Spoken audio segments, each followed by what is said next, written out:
Welcome to Chronic Conversations, the podcast that brings a voice to the stories behind chronic symptoms. I'm your host, Katherine Rose, certified integrative health practitioner, founder of ThriveWell, and soon to be published author. After years of battling unexplained symptoms and finally getting a diagnosis of Hashimoto's, I turned my pain into purpose. Now I help women just like you feel seen, heard, and validated while uncovering the root causes of symptoms and helping to create lasting wellness. Each week, I'll share insights from my own journey, some proven strategies that I use with clients, and conversations with fellow experts and warriors. You're not alone, and you can thrive. Now let's get into today's conversation.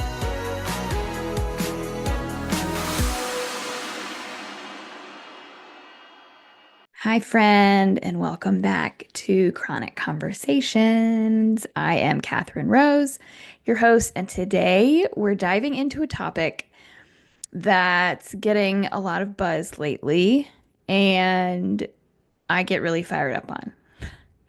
So that topic is perimenopause, and I had also done a poll a while back. And you all voted, largely for a podcast episode on perimenopause. So these are my thoughts, and I can't wait to dive into this and get this information out there because I think it's really, really important. But a little warning, it might be an unpopular opinion to some, but it also, I hope, will be like a breath of fresh air for most of you. So while I do think awareness around hormone shifts is overdue and super important, I also think that we're oversimplifying what's actually going on for many women in their 40s and 50s in their health.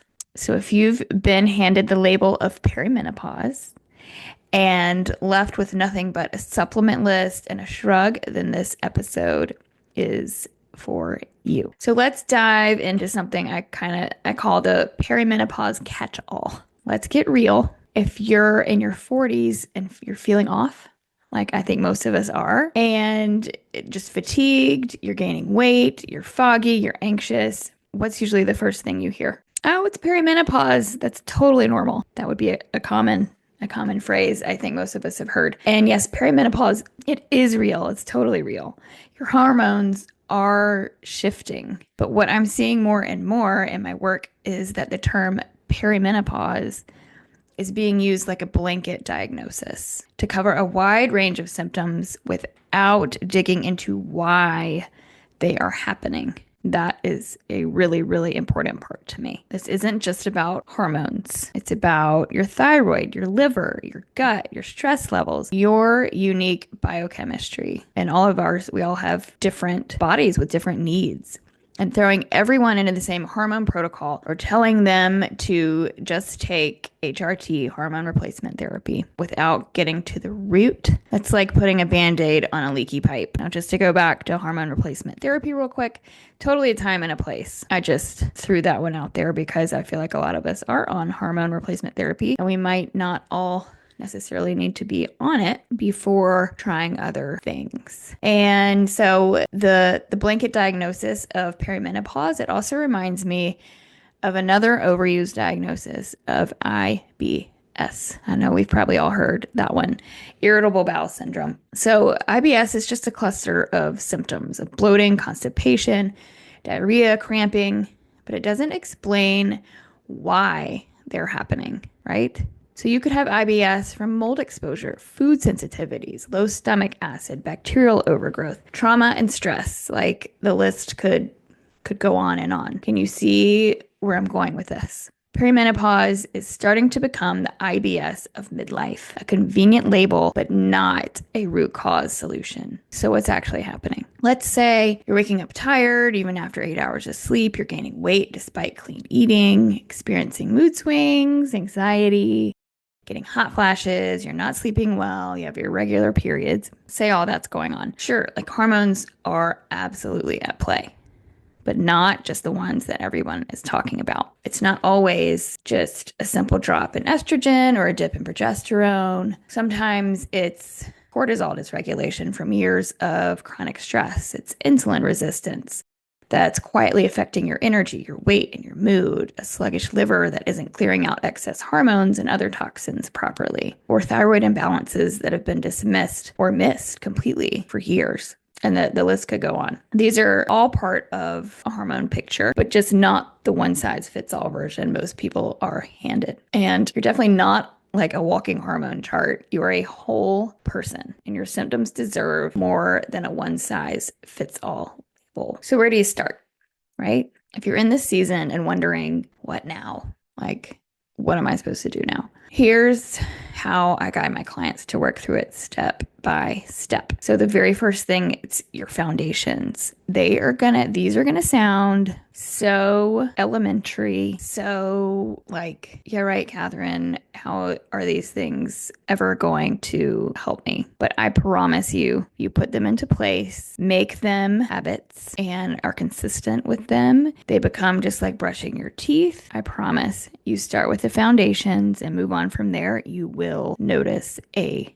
difference. So, first one of the foundations is morning hydration. You want to start your day with warm lemon water. You've probably heard me talk about it if you follow me on Instagram, and a pinch of sea salt. And it's actually, I look forward to it now. I've done it for so long. It's just what I do. And in the beginning, I wash all my fruits and veggies, whether I eat the outside or not, because when you cut into it, you're cutting through the rind or skin or whatever's on the outside, and it can bring that bacteria or pesticide or anything else through the flesh of the fruit or vegetable. So I always wash them. Anyway, so in the beginning, when I first started incorporating the lemon water, I dreaded washing the lemon. Like that's one thing that would keep me from doing it. Like, I've got to make everybody's breakfast. I've got to do this, and I've got to wash the lemon. I mean, it sounds so stupid now, but I had to remove that block from my morning routine. And sometimes I'll wash the lemon at night so that I know it's ready for me in the morning, and that has made things easier. But just relating that I'm human, but it's become one of my favorite things. So has morning sunlight. So the next thing on the foundations list is to get outside early. A few minutes of morning sunlight, it helps regulate your circadian rhythm. It really does. And it helps your energy and your mood. And get out there, I don't know, 5-10 minutes, and you can like habit stack. You can go for your morning walk in the morning sunlight. So you're getting your movement in and morning light. Important, don't wear sunglasses for this morning light. Don't look at the sun, but you need for the rays, I guess, to be getting into your eyes. That's what makes the difference. So for your quote morning sun time, don't wear your sunglasses. Third thing on foundations, you need to build balanced meals. Sounds so simple, right? Aim for protein, fat, carbs, fiber at each meal to support your blood sugar and to reduce those hormone swings. I used to be almost not afraid to eat when I was dealing with body image issues and yo-yo dieting and things like that years ago. I, eat less, exercise more. That was my mentality. And learning that you actually need to eat more than I was used to for your body to function as it should and to function properly and to feel safe. And number 4 on the foundations list, go to bed on time. So always easier said than done. I totally struggle with this one. I am the nighttime scroller. Guilty. I know I shouldn't be doing it, but I mean, yeah, it's like the kids are in bed and it's like your time. And how do I spend it sometimes? I'm scrolling. And do I sleep well that night? No. So consistent sleep is one of the most powerful ways to support hormone balance. And I know that. But I'm not perfect. I don't always do it. I know none of us always do everything perfectly. Prioritizing wind down time and keeping your sleep space cool and dark is helpful. And something I've been learning more and more about that I have found fascinating and terrifying at the same time are about EMRs and EMFs. So it stands for electromagnetic radiation and electromagnetic frequencies. So it's basically these invisible, I don't know, invisible waves, I guess, that your different devices are emitting throughout your house all day long. and they are affecting the way we sleep. They are affecting our red blood cells. They are affecting, gosh, our mood, even our hormones. And those devices are things like our Wi-Fi router, our cell phones, our laptops, smart devices, baby monitors, anything with Bluetooth, I guess that's a smart device. And it's just wild. And I also learned that um, these EMRs or EMFs affect children 10 times more than adults. And I mean, we're so guilty of it too. But I know my children, are probably exposed from their iPads way more than they should be. But I've learned over time different things that we can do that can definitely help with sleep and brain fog and all these other things that these EMR and EMFs are affecting. So cut your Wi-Fi off at night. It's amazing the difference that you will notice in your sleep. I have started taking off my smartwatch at night when I sleep, and I've noticed a difference with that. And there are also these devices you can get in your home that kind of interfere with the radiation, with the signals that are being emitted from all these devices. And you should see the proof around it. And it actually works. It actually stops these waves in their track and helps me feel a lot safer around all these devices. We're not getting away from them.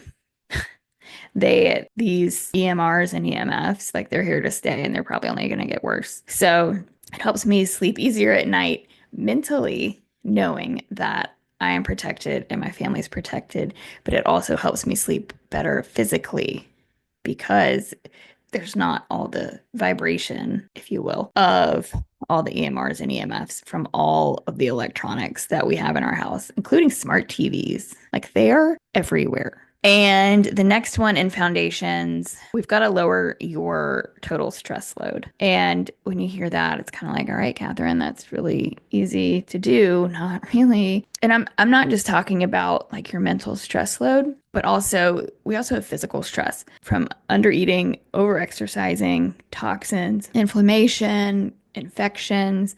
All those things put a stress load on the body. So once we start getting to the root of things and removing that load little bit by little bit, you'll start to notice a difference. And then there are more, but the last one for right now in the foundations is to support your body's natural detox pathways. That would include like daily movement, sweating, making sure you're eating whole foods. It's often more effective than any trendy cleanse. You should be having 1 to 2 bowel movements a day, and things like dry brushing, rebounding, which if you've seen the rebounding mini trampolines, that gets your lymph system flowing. And that's really important because that is a huge drainage pathway for toxins. So those are the foundations. They may seem super, super basic and simple, but they create the foundation your body needs to heal. I mean, if we're not doing those things, we can't move on to the other things that move the needle in an even bigger way. Big, big, big believer in the foundations. And all right, something else that we can do to get to the root of, what's causing symptoms is to run functional labs if possible. So they go beyond basic blood work. If you go in to your doctor and ask for, if they can test your thyroid because you think your fatigue might be from your thyroid, and they take blood and they just test your TSH, which is thyroid stimulating hormone, and they say it's fine. So your thyroid can be underproducing or have some other kind of issue before it affects your TSH. So I would highly, highly recommend requesting a full thyroid panel on my website. Call me, KatherineRose.com. In the Wellness Hub, there is, I think, a chart telling you exactly what to request for a full thyroid panel. I also offer a full thyroid panel that you can do at home. So that's an example of how this functional testing can go beyond blood work. Other labs like organic acids test, that's a really, really good one. Hair tissue mineral analysis. Labs like these give a more complete picture of what's happening beneath the surface. I feel like traditional blood work is good for, yearly physicals and things like that. But if you have something that, has seemed off and not normal, I really truly believe that you need to go deeper than just conventional blood work. And these labs just aren't about diagnosing. They're about understanding patterns and imbalances in the body and root causes so that we can build a plan that actually works. And the good news is that many of these labs can be paid for using your FSA or HSA account if you have one. And what else we can do is it's about bio-individual support. Every woman I work with has a different path to healing. Some need liver support, others need nervous system work, others benefit from gentle detox or phototherapy. But they all need a plan that meets them where they are. Not a protocol from a reel, not like a product stack someone else swears by, a plan based on your body.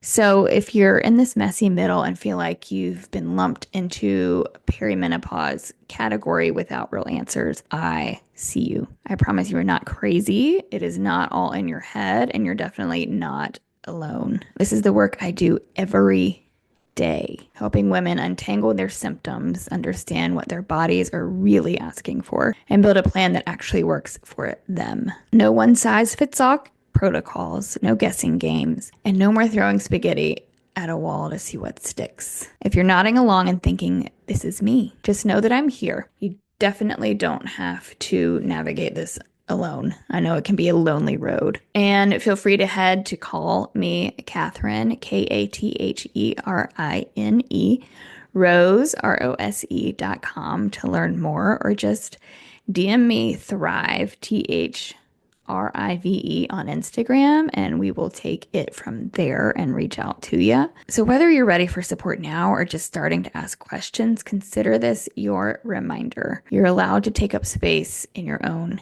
healing. And remember, there is a path forward and you don't have to figure it out alone. I am so glad you're here. And when you're ready, I'm here too. Thanks for listening. Thank you so much for joining me on this episode of Chronic Conversations. I hope you're walking away with a little more clarity, hope, and inspiration for your healing journey. If you enjoyed today's episode, I'd love for you to like, subscribe, and share it with someone who needs it. Every share helps this show reach more women who deserve to feel seen, heard, and validated. And if we're not connected yet, come say hi on Instagram. I'm at Call Me Katherine Rose. Plus, you can check out free tools and resources for your wellness journey anytime at callmekatherinerose.com. And until next time, take care. And here's to thriving well, no matter where you are on your journey.